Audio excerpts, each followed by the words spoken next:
A lot of people exercise because they believe it will help them to lose fat. One of the biggest debates on the planet. What advice have you got for me?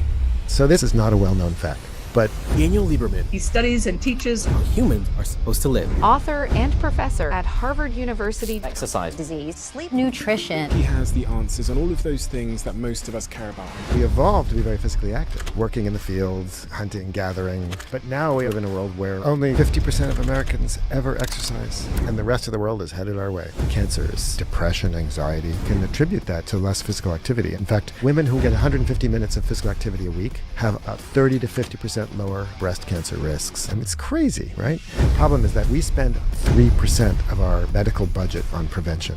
And yet 75% of the time, the disease is a preventable disease. It's a completely backward, stupid system.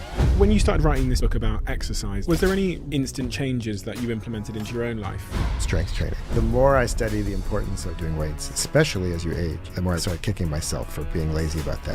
When people retire, they become less active. They tend to lose muscle, and then that starts off a vicious cycle. So would you say we shouldn't retire? Well, it's a very modern Western concept, and yes, we do pay a price for it. So how does one go from having a negative opinion towards exercise to becoming an exerciser? As an evolutionary biologist, there are multiple ways of doing that. So, Daniel? What are some of the biggest myths within exercise? gosh, there are so many. One of the most common, of course, is